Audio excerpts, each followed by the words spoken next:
సమగ్ర శిక్షణ ఉద్యోగుల ఆధ్వర్యంలో బైక్ ర్యాలీ. సమగ్ర శిక్షణ ఉద్యోగులను విద్యాశాఖలో విలీనం చేయాలి.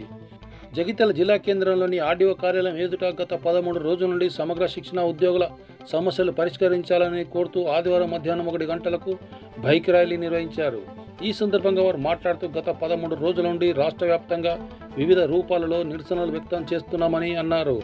సమగ్ర శిక్షణ ఉద్యోగులు నిరసన సమ్మె చేపట్టినప్పటికీ ముఖ్యమంత్రి రేవంత్ రెడ్డి స్పందించకపోవడం చాలా బాధాకరమని అన్నారు. వెంటనే సమగ్ర శిక్షణ ఉద్యోగులను రెగ్యులరైజ్ చేసి విద్యాశాఖలో విలీనం చేయాలని కోరారు.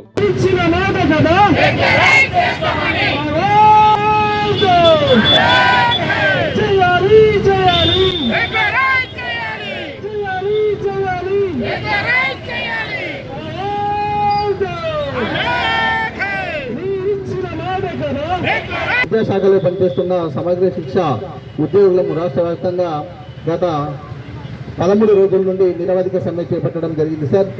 మరి గత 13 రోజుల నుండి అసెంబ్లీ సమావేశాలలో అట్లాగే వివిధ రూపాల్లో నిరసన కార్యక్రమాలు వ్యక్తం చేసినప్పటికీ గౌరవ ముఖ్యమంత్రి రేవంత్ రెడ్డి గారు అట్లాగే స్వయాన మా యొక్క విద్యాశాఖ మంత్రి గారు అయినటువంటి గౌరవనీయులు ఇప్పటి వరకు కూడా ఈ విద్యాశాఖ చేస్తున్నటువంటి నిరవధిక సమ్మె పైన స్పందించకపోవడం చాలా విచారకరం సార్.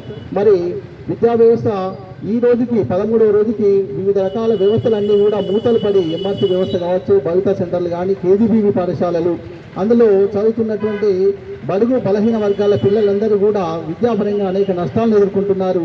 కాబట్టి మరి ఈ విద్యా వ్యవస్థలో ఉన్నటువంటి ఇంత 19,600 మంది ఈ యొక్క ఉద్యోగులందరినీ కూడా విద్యాశాఖ మంత్రిగా ఉన్నటువంటి వారు గౌరవ ముఖ్యమంత్రి గారు ఆ రోజు మా యొక్క సమ్మె శిబిరానికి ఇచ్చేసి ఒకవేళ కాంగ్రెస్ ప్రభుత్వం అధికారంలోకి వస్తే వెంటనే మీ యొక్క ఉద్యోగస్తులందరినీ కూడా విద్యాశాఖలో విలీనం చేసి వెంటనే రెగ్యులరైజ్ చేస్తానని హామీ ఇవ్వడం జరిగింది. కాబట్టి గౌరవనీయులు పెద్దలు ముఖ్యమంత్రి గారు వెంటనే విద్యాశాఖలో విలీనం చేసి ఉద్యోగస్తులందరినీ కూడా రెగ్యులర్ చేయాలని, అదేవిధంగా మరి ఈ సమ్మె అంతా కూడా ఎవరికి వ్యతిరేకం కాదు, గౌరవనీయులు ముఖ్యమంత్రి గారిని అపరిమితమైనటువంటి విశ్వాసం ఉంది. ఖచ్చితంగా వారికి ఇష్టమైనటువంటి విద్యాశాఖ కాబట్టి దయచేసి విద్యాశాఖలో విలీనం చేయాలని కోరడం జరుగుతుంది. అందులో భాగంగా జగిత్యాల జిల్లా శాఖ పక్షాన ఈరోజు బైక్ ర్యాలీ చేస్తూ నిరసన కార్యక్రమాన్ని తెలియజేస్తున్నామండి.